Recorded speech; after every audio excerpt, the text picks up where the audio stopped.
Hello and welcome to the Pipeline Pro project demo. Let's start with a preloaded project to see how everything works in context. We're looking at an example from the company ACME.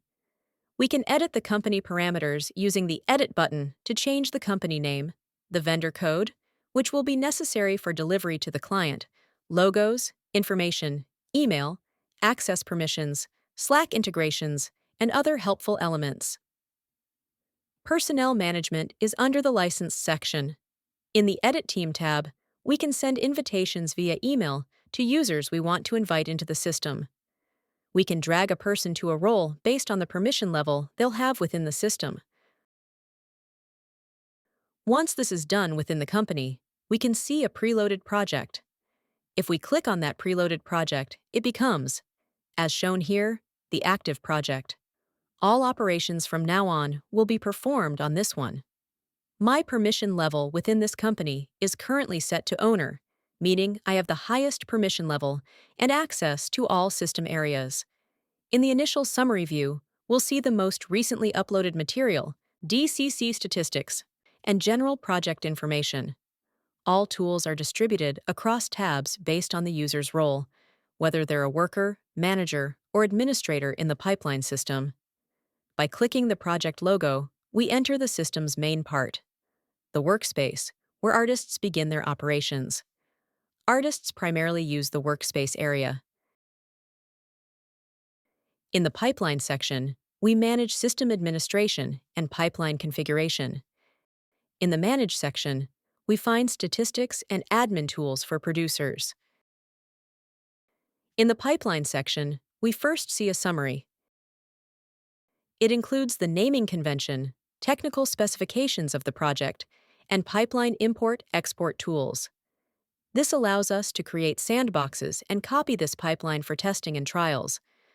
We can also provide pipelines in file format for testing. Project departments can vary from project to project and are designed to be independent from the company layer, allowing for greater usability. Here are the main tasks, the master tasks assigned to each department.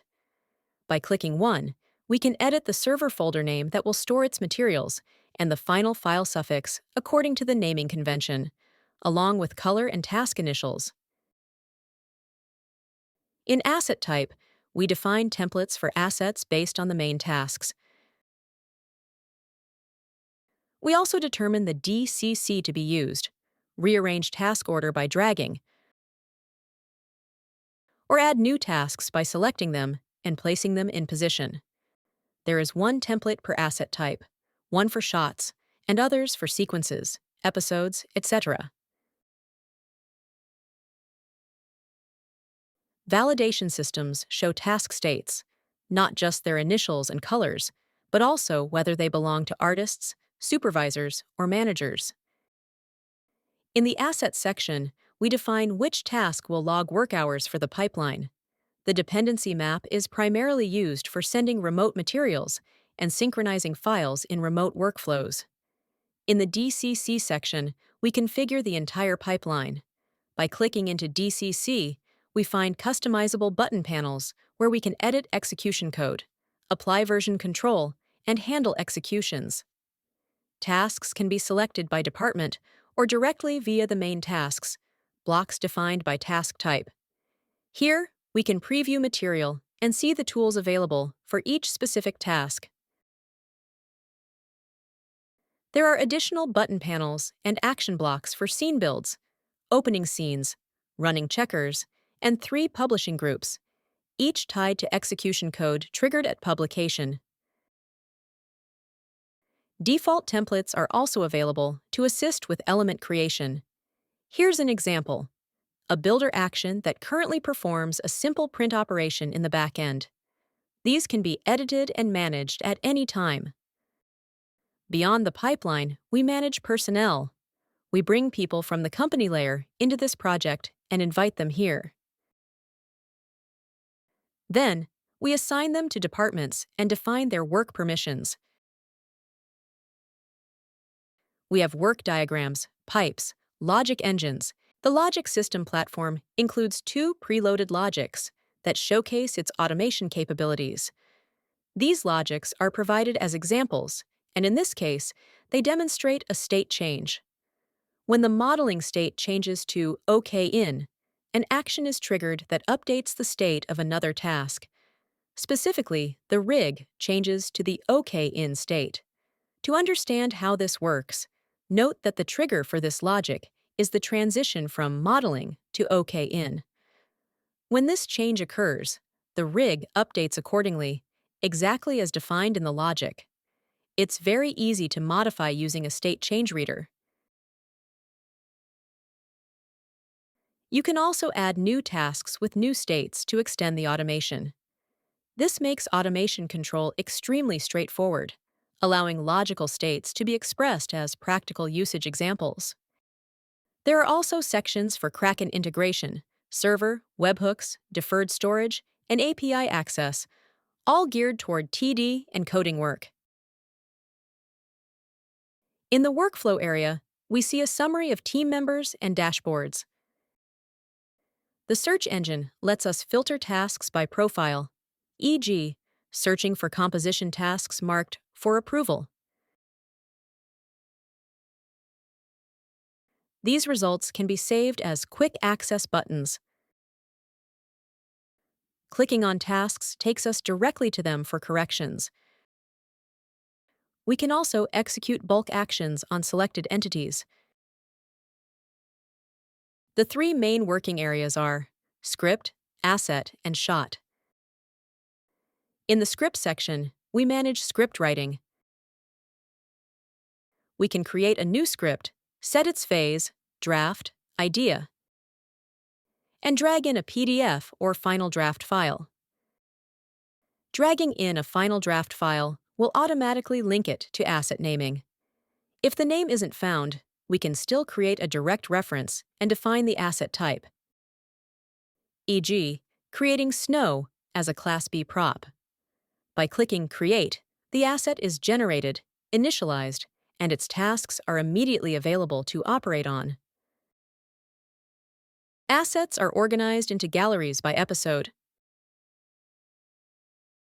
We can navigate inside to view each asset's tasks, their review material, and make real-time corrections. We also see all files, published, under review, or web materials. Production control for assets is accessed via the side icon.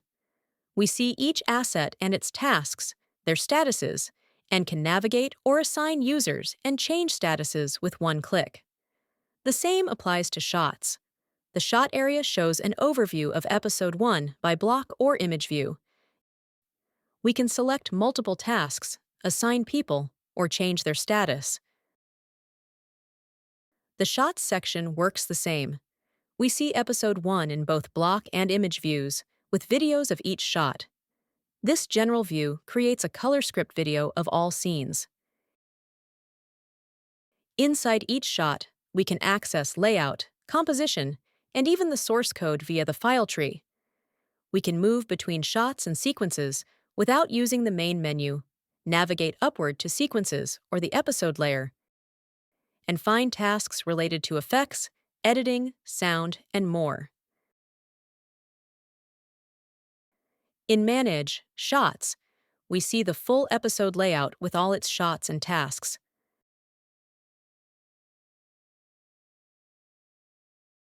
We can select and modify task assignments, categories, statuses, or personnel. There's a visual effects gallery for VFX studios and a showroom area to collect review material for team discussion or client approval. Showroom materials can come from updates or references inside the system. Once an asset is added, it appears in the active showroom, where comments and approvals can be handled. The material can be imported from an external upload, an internal upload, or be referenced. For example, if we go to an asset whose material we want to review and click on the icon, it will appear in the showroom.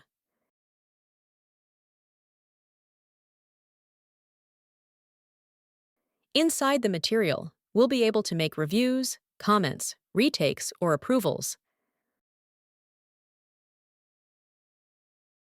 The workload system gives a global view of production: what tasks exist, which departments handle them, and their current state.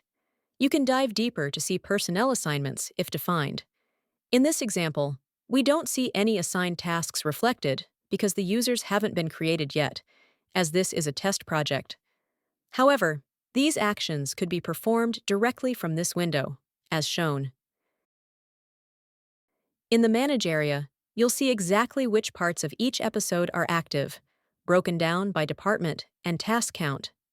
By clicking here, you can jump straight to that department to view detailed status information. The bidding, scheduling, and other sections give you full control over the entire production process. The scheduling section supports multi-screen layouts. We can choose two screens, one for asset filters and one for a Gantt chart. We can view asset assignment dates, filter tasks, and use drag and drop to plan scheduling dynamically. You can easily filter the calendar to show only art-related tasks, or say tasks that follow a specific naming convention. The quick search tool makes navigation super intuitive. For example, if I type spring, and that's linked to a character, it'll show me anything related. Typing 10 would bring up any item with that number, like shot 710, so I can jump directly into it. If I search for 200 days, it'll pull up shot 200, assuming it's tagged that way. Plus, each section includes a top menu for advanced actions, like assembling shots or running cross searches. Say I want to find a shot where two specific characters appear together. I just select the characters, and the system will tell me which shots they're both in. Similarly, if I open an asset, it'll show me exactly where that asset is used across shots, so I can jump right to that scene. The API is fully integrated and super easy to use for any operator who needs it. It's very straightforward to write queries. For example, by pressing Ctrl plus space, the system shows us all the available data. Let's say we type My Project, press Ctrl plus space, and then Ctrl plus Enter. It executes the search and gives us the result. Since everything is object-based, we can start pulling in things like a list of episodes with Ctrl plus Enter. If it returns too much information, we can narrow it down. Just ask it to show the project code and name. And there it is, code and project name. We can also ask for a list of assets from that episode and filter it to only return names. If we want images, we can define the resolution and get the thumbnails. If we want technical names, we get those too. Or we can even pull the server folder path where the asset is stored. The API is incredibly simple to use, and we have ready-made implementations for integration with Maya or any other production software. On top of that, the system integrates with a local tool called Kraken, letting us run operations directly inside DCCs via a dedicated real-time pipeline connection. That wraps up this demo of the system. We'd be happy to answer your questions, help solve any issues, or walk you through anything else you might need. Thank you so much.